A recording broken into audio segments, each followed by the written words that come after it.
Para jamaah pengajian rahimakumullah, alhamdulillahirabbil alamin. Kita sedanten bangkit berkumpul dalam rangka melaksanakan kewajiban kita sedanten, yakni talabul ilmi kangge ibadah marang Allah Subhanahu wa taala. Lan kaping kalihe kita bangkit berkumpul dalam rangka mengurutkan atau menghidupkan agama Allah Subhanahu wa taala. Dan kaping kalihe dalam rangka kita silaturahmi sesama agama Islam. Amin. Mudah-mudahan kita sekabihan dipanjangkan umure, dijembarkan hati dan pikiran aneh, dijembarkan halaman barokah. Amin ya rabbal alamin. Alhamdulillah para jamaah pengajian iki malam kedua. Mudah-mudahan kita selalu doain giat semangat ning ibadah marang Allah Subhanahu wa taala apapun bentuknya. Singaran ibadah mah luas, cuma ada kebagi dua, anak ibadah mahdhah dan sing kedua ibadah biar mahdhah. Namun ibadah mahdhah mah sing dilaksanakannya pribadi laka sangkut paut lan wong liya. Model puasa, model sholat iku pribadi. Anda sing ibadah bermahdhah sing berkaitan kelawan wong liyan yaiku pengajian, model maulidan, model rajaban dan lian-liane sing berkaitan kelawan wong liyan iku gair mahdhah kayak model sedekah, kayak model zakat iku terus kayak seperti nulung wong liyan apa kebutuhan apa kepengen ditulungi iku sebute ibadah biar mahdhah. Atau lamun menjarang begini mah namun di dalam mendak beling atau mendak dibuang iku ada ibadah biar mahdhah supaya uang aja sampai ke cocok. Nah ikulah jadi zikir alhamdulillah kita terus doain gerak nang Allah Subhanahu wa taala, kita terus berjalan dalam rangka ibadah nang Allah Subhanahu wa taala. Memang ada masalah ibadah mah harus sapane bae sangat sulit lamun durung digerakkan nang Allah alias durung hidayah lan taufik Allah.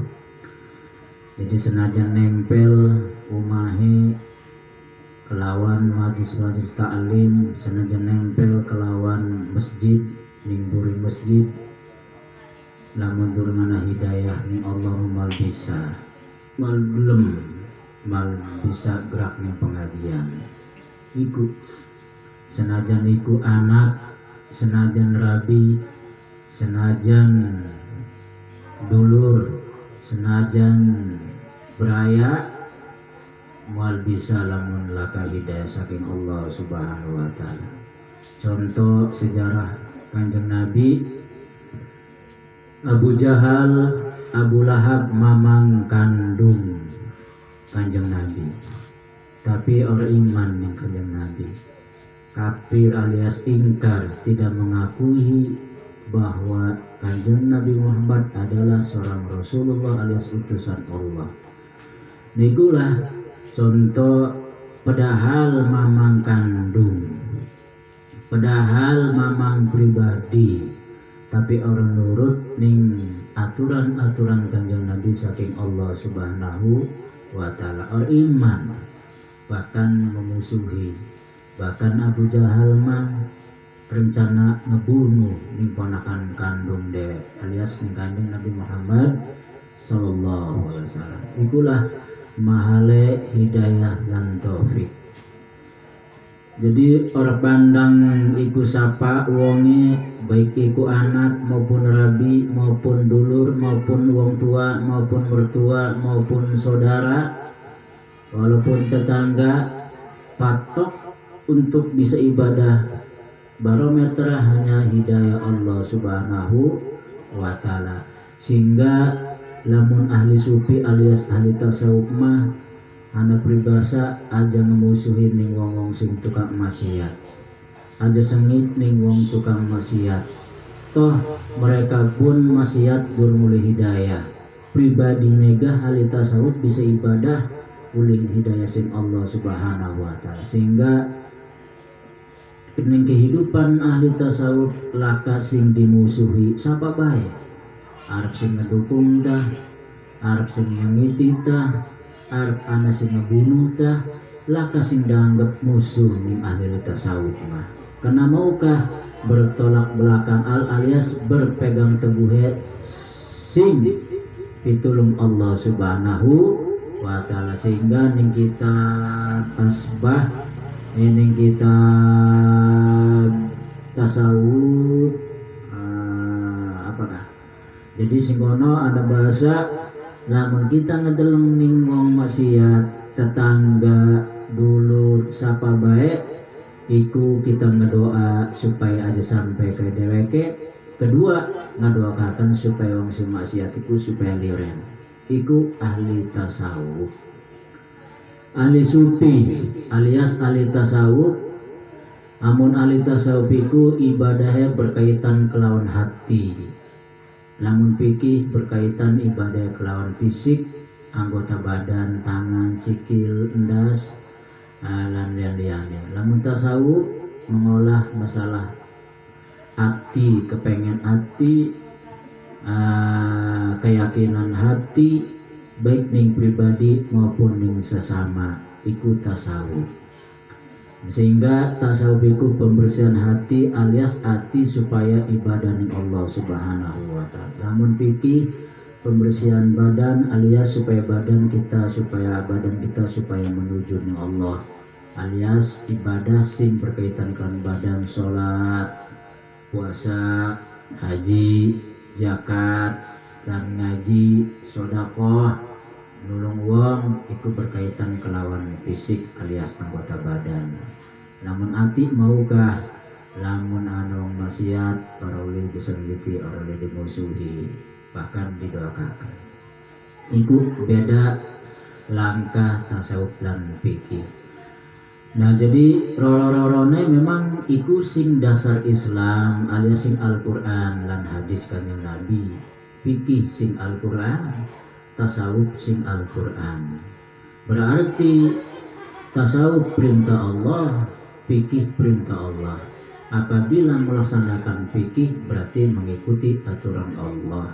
Apabila melaksanakan tasawuf berarti mengikuti aturan Allah, karena kabeh sing Allah perintah Allah. Kebalikanane, namun orang bisa melaksanakan alias meninggalkan aturan fikih berarti melawan Allah, nentang ning Allah.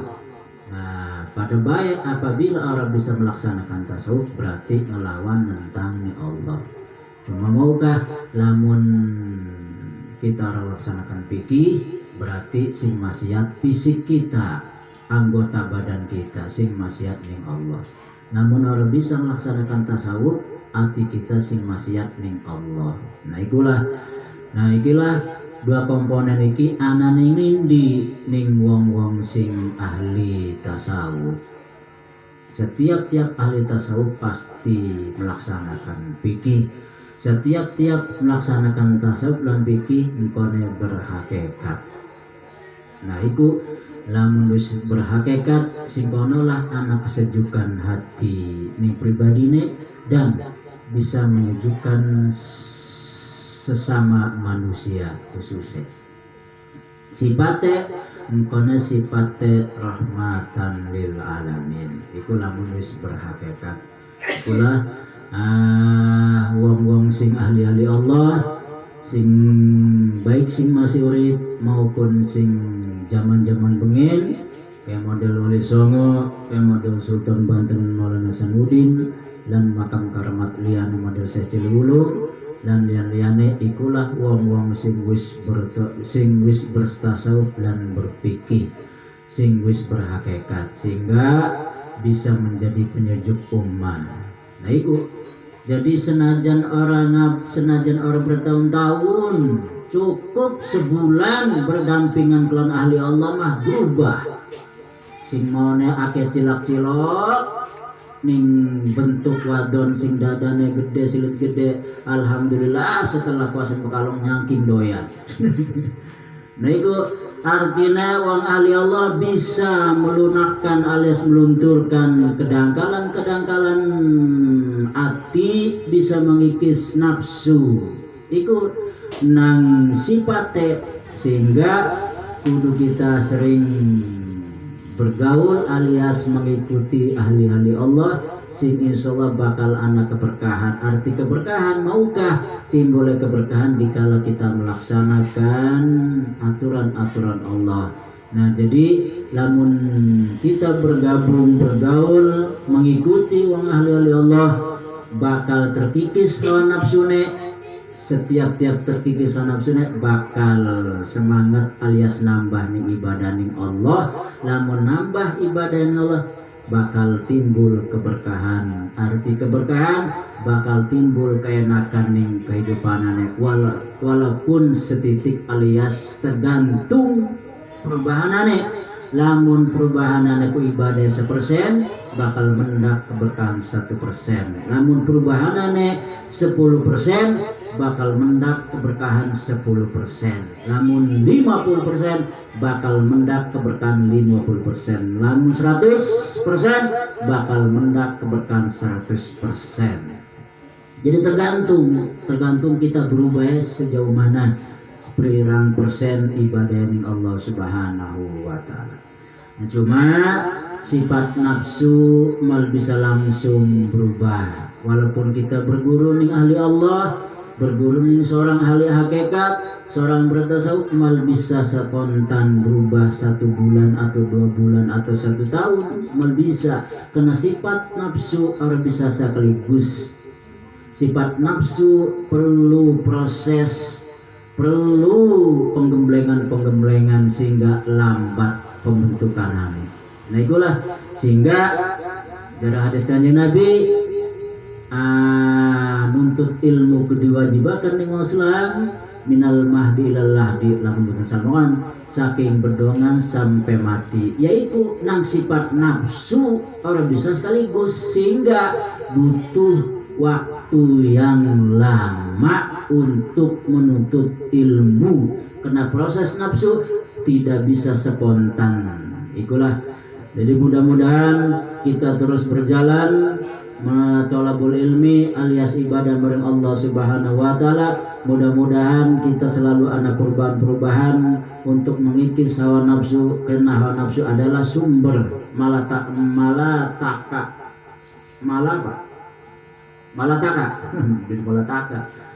sumber kekacauan dalam hal kehidupan baik ning dunia akhirat, yaitu hawa nafsu. Itu sumber kekacauan baik ning pribadi maupun ning rumah tangga maupun ning tetangga maupun antar kampung, baik antar negara. Sumber kekacauan adalah hawa nafsu. Itulah para jamaah, kita bareng-bareng mungkin iki sekelumit kena pembacaan Sapina, mungkin diulang-ulang tentang sholat, karena sholat itu kadang orkelingan kadang akeh sing ora paham. Kita bareng-bareng bismillahirrahmanirrahim.